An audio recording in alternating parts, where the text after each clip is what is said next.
Halo guys, selamat malam. Balik lagi ya dengan channel Jeda Mergawe. Malam ini aku mau bahas tentang yang lagi rapuh guys. Ini yang lagi rapuh bukan soal hati atau soal perasaan loh ya guys. Cuman ini yang lagi rapuh adalah pusat sistem data nasional yang sedang dibobol oleh hacker. Kalian pasti udah tidak asing, semenjak 6 atau sampai 7 hari ke belakang berita itu berseliweran di seluruh media sosial, terutama di harian Kompas, terus kemudian CNBC yang memberitakan atau mewartakan terkait dengan keamanan data nasional itu yang dibobol oleh hacker.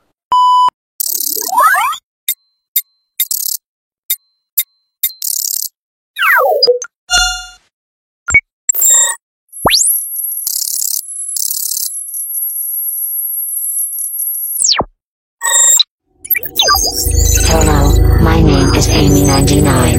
I am pleased to meet you. I know we will become great friends. System setup 90% complete. Would you like to use factory default settings? Okay, I will use default settings. Would you like me to operate in energy setting mode? Okay, I will override that setting.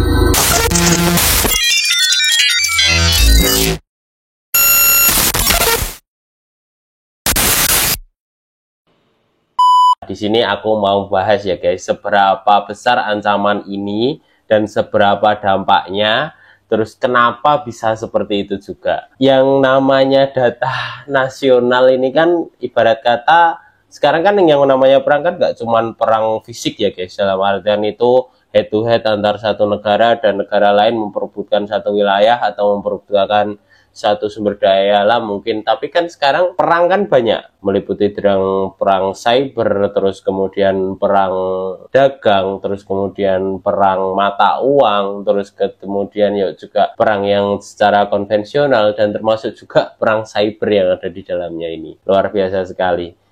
Berarti mungkin ya ini Indonesia harus punya tentara cyber juga ya kalau seperti ini. Yuk kita bahas satu persatu. 4 hari terakhir ini tim siaga Badan Cyber Sandi Nasional atau BSSN bekerja cukup ekstra keras guys dalam menangani PDNS ini. Ya karena pada dasarnya pusat data nasional sementara yang ada di Surabaya ini berhasil dibobol atau diobok-obok oleh hacker ini.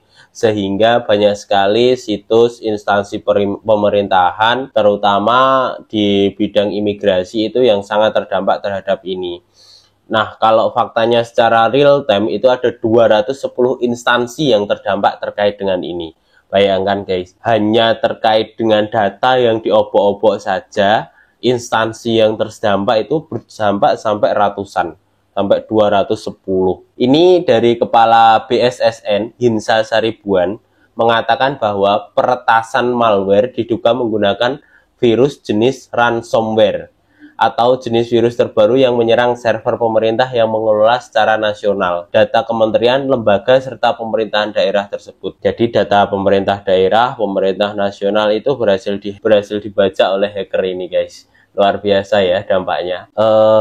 Emang ya kalau secara dilihat itu dampak dari ini tuh kalau terkait dengan IT itu bisa melumpuhkan segala sesuatunya, karena pada dasarnya kita itu semuanya hidup di sini itu bergantung pada dunia teknologi sudah, baik kehidupan sehari-hari kita maupun kehidupan pekerjaan kita, bersalangsungnya pekerjaan kita itu banyak yang terhubung dengan IT. Sekarang itu dunia internet itu sudah hampir bisa diakses dan sudah hampir diakses oleh semua kalangan, sehingga data-data tersebut itu menjadi satu kalau di Indonesia itu, atau disebutnya pusat data nasional. Padahal anggaran dari pemerintah sendiri terkait dengan pengamanan data yang ada di Indonesia ini cukup tinggi loh guys, sekitar 2,7 triliun, dan lelang proyeknya untuk pengamanan data ini ngambil dari Perancis dengan nilai segede itu masih bisa kebobolan juga guys. Ini menurut pendapat dari pakar digital forensik Universitas Islam Indonesia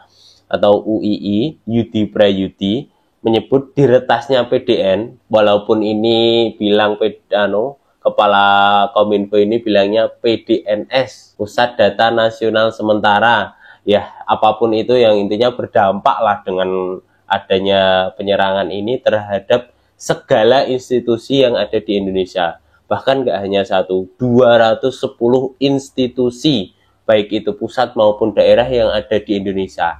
Hal ini membuktikan pemerintah gagal melindungi data nasional. Kalau menjadi bukti gagalnya pemerintah melindungi data, barangkali ya kata Yudi seperti itu. Selain pembobolan pusat data nasional oleh peretas, menurut Yudi juga membuktikan lemahnya keamanan cyber yang ada di Indonesia. Memang sih guys, nggak heran banyak sekali hacker-hacker Indonesia itu yang bilang kalau instansi pemerintah yang ada di Indonesia itu kayak etalase toko online, sehingga mudah sekali untuk dimasuki. Dan bahkan kalau ada salah satu yang hacker di Indonesia itu mengungkapkan, saya lupa namanya, terkait dengan keamanan situs yang ada di Indonesia itu kayak ibarat kata itu malah digunakan sebagai tempat ajang uji coba bagi hacker-hacker pemula untuk mencoba meretas sesuatu. Salah satunya juga seperti itu. Memang lemah sekali guys, padahal anggarannya segitu. Ini uang kemana sebenarnya? Nah, yang jadi pertanyaan menurut aku seperti itu guys. Menanggapi hal tersebut, Komisi 1 DPR RI Bobi Aditya Rizaldi menilai bahwa kementerian dan lembaga yang terkait dengan PDN belum melaksanakan Perpres nomor 95 tahun 2018. Ya elah bang, ini perpresmu aja belum kamu laksanain. Masa iya kamu mau bikin undang-undang baru yang notabene mau menjerat semua konten kreator yang menurut abang itu nggak abang sukai, atau bisa disebut mengkritik lah dengan keras suatu lembaga, institusi atau pemerintah yang ada di dalamnya. Undang-undang bagi dirimu sendiri aja belum kamu patuhi, terus kemudian data-data kita aja yang ada di kamu masih sering bobol. Ya elah, mau menjerat kita lagi. Gimana ini? Khususnya poin mengenai sistem pemerintahan berbasis elektronik. Kalau tidak salah juga mengenai SPBE, sistem pemerintahan berbasis elektronik, dan juga Perpres 132 tahun 2022, yaitu arsitektur keamanan SPBE yang berkoordinasi dengan BSSN. Memang sih, kalau sekarang itu mulai COVID ya guys, COVID itu sampai sekarang itu sekitar 5 tahun berjalan, percepatan dari dunia yang biasanya belum terdigitalisasi, segala sesuatunya sekarang menggunakan digital. Jadi apapun yang sebelumnya tidak berbasis data elektronik, sekarang berganti ke arah situ. Install surat menyurat sekarang bahkan sudah tidak ada lagi, berganti dengan Gmail. Terus kemudian pulsa sekarang pun juga sudah tidak ada lagi, bahkan jarang sekali yang menggunakan, karena pada dasarnya segala sesuatunya sudah ada di internet, sehingga pulsa itu jarang sekali digunakan, lebih ke kuota, dan pembelanjaan atau pembelian apapun itu kebanyakan itu bukan lagi ke retail yang ada sebagai offline, melainkan sebagai online, kayak belanja di salah satu Shopee, Tokopedia, atau marketplace yang ada yang lainnya. Dan itu kerennya kalau teknologi. Dan teknologi yang seperti itu kalau tidak dibarengi dengan pengawalan data dari segala konsumen, masyarakat atau penduduk yang ada di Indonesia, itu bakalan jadi sesuatu yang sangat luar biasa sekali bahayanya. Yuk kita dengerin ya, ini salah satu opini yang dikeluarkan oleh Presiden Gen Z atau Rian Farhadi. Ini merupakan salah satu anak muda yang masih di bawah aku, tapi aku sangat mengidolakannya ya, terkait dengan bagaimana analisis dia terhadap suatu kebijakan publik, suatu sosial yang ada di publik, masalah hukum, sosial, politik, ekonomi, segala sesuatu yang mengembang di publik, dan dia menganalisa dengan caranya sendiri, dengan bahasanya sendiri, sangat menginspirasi sekali kalau menurut aku. Kita dengerin ya. Hacker, jangan serang pusat data kita dong. Kok main serang-serang gini sih? Mana minta tebusan ratusan miliar lagi. Ucap bapak-bapak di sana yang sedang kebingungan karena pusat data nasional berhasil dibobol. Tapi miliaran kan kecil pak dibanding anggaran pusat data kita ini. 2,7 triliun loh. Mana minjem dari Prancis lagi, angka itu gede banget. Masa gak nyiapin sistem yang gede yang aman juga? Atau jangan-jangan masih ada sisanya? Ayo sisanya dibuat apa? Kita mah positive thinking aja. Pasti bukan buat proyekan bikin alat sendiri hanya untuk memperkaya diri dengan cara menjual ke luar negeri. Terus dibeli lagi deh dengan harga tinggi. Gak gitu kan? Tapi mau nanya aja sih, kerja kalian pada ngapain sih? Lagi buru X sama Telegram buat diblokir, take down situs terlarang, apalagi rancang undang-undang buat jerat warga sendiri. Sistem keamanannya sendiri yang gak aman. Ini serius, kayaknya kita butuh 1 abad lagi untuk jadi negara maju. Kalau sistem dalam birokrasi kita tidak ikut maju, padahal kita tidak kekurangan orang pintar di IT loh. Saya sangat yakin itu. Cuma mereka kurang beruntung alias mungkin tidak punya akses yang sama dengan bapak-bapak di sana. Yuk, kalau gak bisa ngurusin, mundur yuk. Kalau dikasih kerjaan kita siap kok bantu-bantuin, jubir lah buat counter isu. Lagi kesusahan kan Pak? Kapan ya instansi ini dipimpin dengan orang yang tepat, bukan hanya dari titik menyitik. Debat tetap pakai adab. Gila ya, segitunya loh, anggaran sebesar itu, terus kemudian badan satu eksekutif yang ada di negara sekelas Kominfo, yang menurut aku ceteh banget guys, kalau sampai seperti ini bisa dibobol oleh hacker.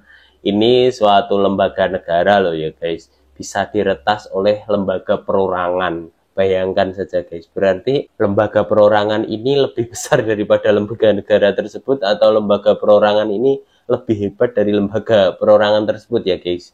Udahlah Pak, kalian itu ngaku aja selama ini ngapain gitu loh. Apa kalian itu cukup sibuk untuk kepengen banget buat blokir situs Twitter, terus kemudian situs Telegram, situs judi online, atau kalian semuanya itu lagi pada nyusun undang-undang ya buat jerat kami-kami ini yang sekiranya mengkritik kalian, kebijakan kalian yang tidak serelevan dengan apa yang ada di kehidupan sekarang. Terus kemudian kebijakan kalian itu yang terlalu memberatkan kita semua ini, entah itu pajak, entah itu jerat UU ITE, atau entah undang-undang yang mau kalian bikin terkait dengan Komisi Penyiaran Informasi ini, yang sudah banyak sekali orang-orang di sana itu menyuarakan ketidaksetujuannya.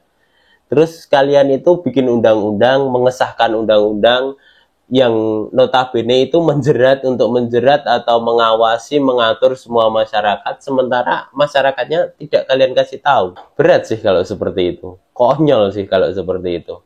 Ya, inilah Indonesia. Dahlah, kalau itu seperti itu, mari kita bahas ke selanjutnya. Apa itu virus ransomware? Yuk kita kasih penjelasannya sedikit ya. Sebenarnya virus ini ada itu sudah lama, cuman ibarat kata segala sesuatu makhluk hidup, ini makhluk digital ya guys, berevolusi itu ya dengan beriringnya perkembangan teknologi juga. Nggak mungkin kan dia seperti itu terus. Kalau dia seperti itu terus pasti bisa diinkubasi. Nah karena ini terus berkembang ya jadinya bisa dimanfaatkan celah-celahnya oleh orang-orang tertentu dan dengan keinginan atau kepentingan tertentu juga. Mari kita lihat videonya. Sejak pendirian Pusat Data Nasional atau PDN, Komisi 1 DPR sudah mewanti-wanti perihal keamanan. Namun PDN akhirnya lumpuh dan mengganggu sejumlah aktivitas pelayanan publik. Di sisi lain, kemampuan proteksi data strategis nasional memang lemah dan peristiwa serupa pun bisa terulang.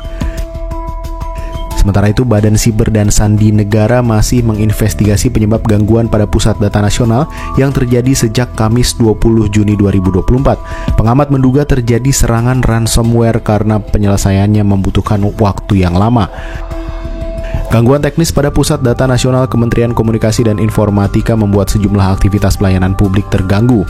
Terkait keimigrasian misalnya, sistem pelintasan di bandara dan pelabuhan belum dapat beroperasi normal. Mengutip Microsoft.com, ransomware merupakan perangkat lunak jahat yang dirancang untuk mengenkripsi data di dalam sistem atau perangkat dan mencegah pemiliknya mengakses data tersebut. Pada sejumlah kasus, setelah berhasil mengenkripsi data, penyerang akan menampilkan pesan tebusan yang meminta pembayaran dalam bentuk cryptocurrency seperti Bitcoin sebagai imbalan pemulihan akses ke data yang dienkripsi. Jika tebusan tidak dibayar, data tersebut mungkin hilang secara permanen atau dapat diperjualbelikan oleh penyerang.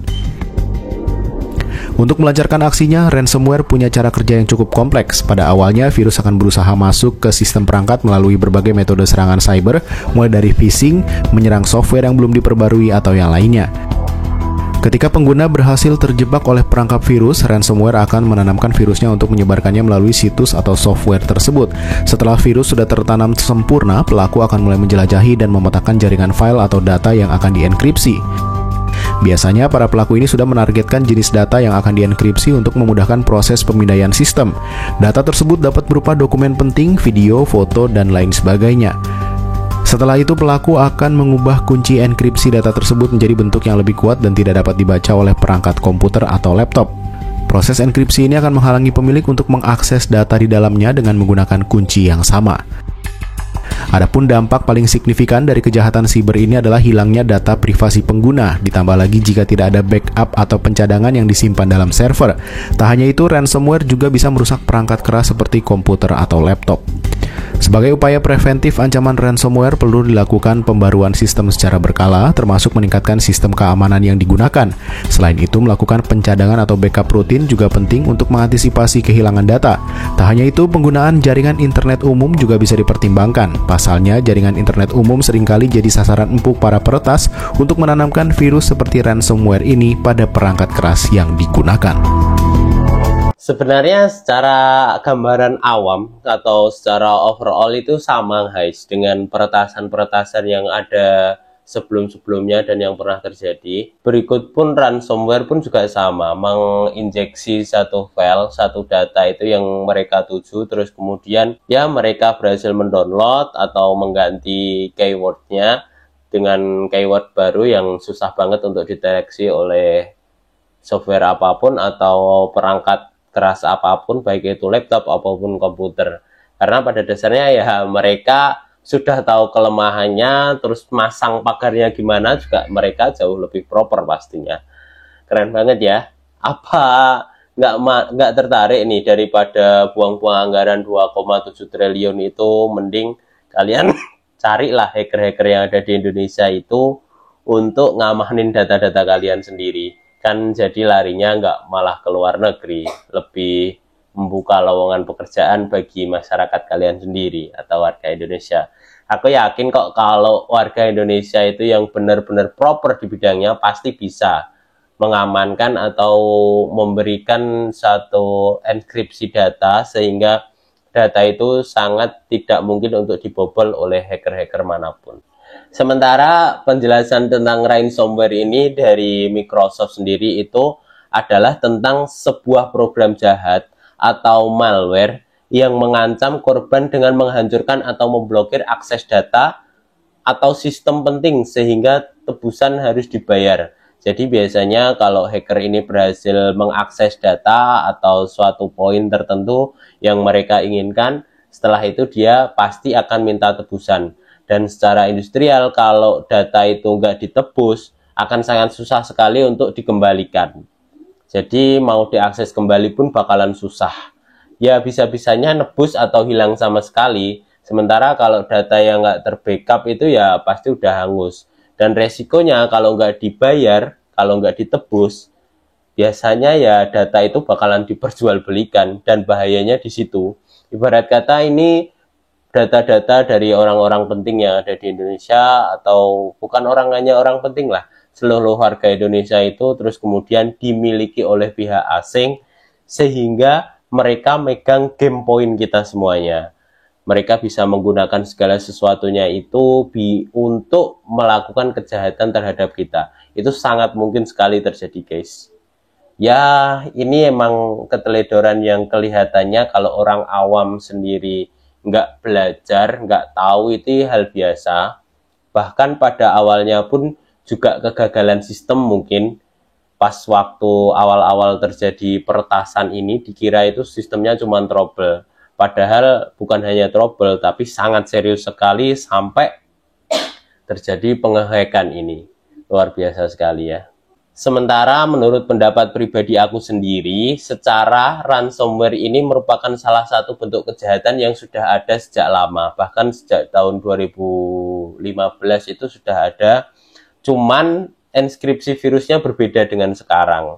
Dan ini sangat disayangkan sekali ya guys. Sebenarnya ini bisa diantisipasi jikalau petugas-petugasnya itu lebih giat lagi dalam meningkatkan dari segi keamanan, terus deteksi dini adanya hal yang mencurigakan. Pasti itu ada satu salah klik atau pencobaan masuk itu yang kita pun juga tidak tahu terhadap itu. Kita mungkin salah pencet tombol atau petugasnya itu salah pencet tombol sehingga data itu bisa diinjek. Mestinya sih seperti itu. Bahkan sampai ratusan instansi terdampak dengan adanya kejahatan ini. Bayangkan guys, ratusan instansi terdampak hanya karena sebuah data. Apalagi kalau sebuah keamanan itu memang benar-benar bisa dibobol ya guys. Mungkin nggak hanya instansi, seluruh perangkat elektronik yang ada di Indonesia ini bisa diretas semua kayaknya. Segitu bahayanya terhadap teknologi yang tidak diawasi dengan ketat itu. Seperti itulah Kominfo sekarang, yang notabene barusan 2 minggu atau sekian hari kemarin itu sibuk terkait dengan isu mau penutupan Telegram dan penutupan situs Twitter dan situs judi online yang ada di Indonesia. Malah kecolongan sendiri seperti itu. Terus sebelumnya itu pun juga mau ada rencana usulan dan bahkan draftnya pun sudah ada tentang UU penyiaran ini. Kita nggak mau kecolongan lagi ya Pak. Gimana kalian mau bikin undang-undang yang isinya mengatur semuanya konten kreator untuk harus seperti ini, seperti ini, seperti ini, seperti ini. Tapi data kalian sendiri yang harusnya sebagai data kita sendiri yang seharusnya menjadi kewajiban kalian untuk mengamankan, kalian nggak bisa. Kalau ini terjadi di luar negeri pasti udah mengundurkan diri sih pejabatnya. Tapi kalau di negara Wakanda ini ya seperti ini. Selanjutnya kita akan dengerin ya pernyataan resmi dari Kominfo. Apapun yang dinyatakan, apapun yang terjadi, kita harus tetap menghargai lah. Sebagaimana meskipun dinilai mereka itu gagal ya, gimana-gimana itu tetap lembaga instansi bergengsi yang ada di pemerintah Republik ini. Data nasional masih mengalami gangguan akibat serangan ransomware tepat 1 minggu setelah pertama kali bermasalah pada Kamis 20 Juni. Kepala Badan Cyber dan Sandi Negara, Hinsa Siburian menjelaskan soal isu penyalahgunaan data yang diretas oleh pelaku. Hinsa meyakini data yang terkena ransomware berada dalam keadaan terenkripsi dan tidak dapat digunakan, sehingga dia mengklaim potensi penyalahgunaan data oleh pelaku cukup minim. Nggak bisa, data ada di data center sementara di Surabaya itu, tapi dia dalam keadaan terenkripsi, maka tidak bisa dioperasionalkan. Sudah kita isolasi, tidak ada yang bisa mengakses, dan kita putus akses dari luar. Insya Allah tidak bisa disalahgunakan, kata Kepala Badan Cyber dan Sandi Negara, Hinsa Siburian. Tim forensik pun masih mendalami apakah data yang diretas sudah sempat diunduh atau belum oleh pelaku peretasan. Dia juga menyampaikan masih mendalami kemungkinan adanya human error yang membuat PDN diserang ransomware. Sementara itu, memasuki hari ke-7 peretasan PDN, BSSN disebut akan terus berkolaborasi dengan Polri untuk mengusut dan menyelesaikan kasus tersebut. Kementerian Komunikasi dan Informatika RI berjanji akan memprioritaskan pemulihan data pelayanan publik. Direktur Jenderal Informasi dan Komunikasi Publik Kominfo RI, Usman Kansong menyampaikan telah memulihkan 5 tenan atau organisasi pemilik data yang mempunyai backup. Secara keseluruhan, terdapat 44 tenan yang tercatat memiliki cadangan data. Kominfo pun menargetkan akan menyelesaikan pemulihan hingga 18 tenan pada akhir bulan mendatang. Kita prioritaskan pemulihan pelayanan publik dan hari ini sudah ada 5 tenan yang pulih. Pertama, Imigrasi Kemenkumham, LKPP Layanan Sikap, Kementerian Marves Layanan Perizinan Event, Kemenang Si Halal, dan website Kota Kediri ASN Digital, kata Dirjen Informasi dan Komunikasi Publik Kominfo RI, Usman Kansong. Namun, untuk data yang terserang ransomware dan tak memiliki cadangan data telah resmi dinyatakan tidak bisa diselamatkan. Gila sekali ya. Katanya ini data yang terenskripsi itu nggak penting. Padahal nyatanya dia kalau nggak penting ya kenapa berpengaruh ini terhadap instansi-instansi yang terdampak sampai 210 instansi itu. Ih, gemes aku kadang dengernya.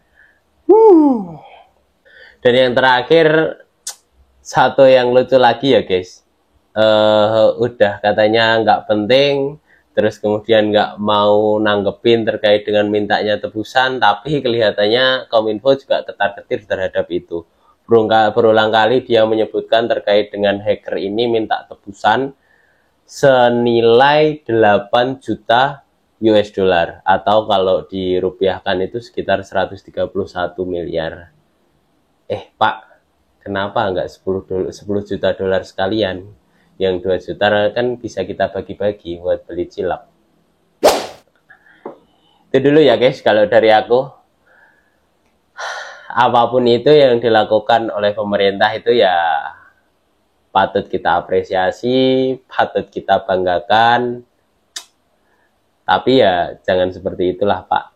Kalau pengen buat apa-apa, kalau pengen batasin apa-apa, itu ya dilihat dulu lah dirinya. Maksudnya ya seperti ini. Kalian udah menggebu-gebu pengen mengatur-ngatur segala konten kreator, bikin buat undang-undang yang draftnya itu isinya aturan, semua mengatur kita semua. Nyatanya kalian sendiri malah seperti ini. Oke guys, sampai di sini dulu ya. Salam literasi, salam pendidikan, salam satu langit merah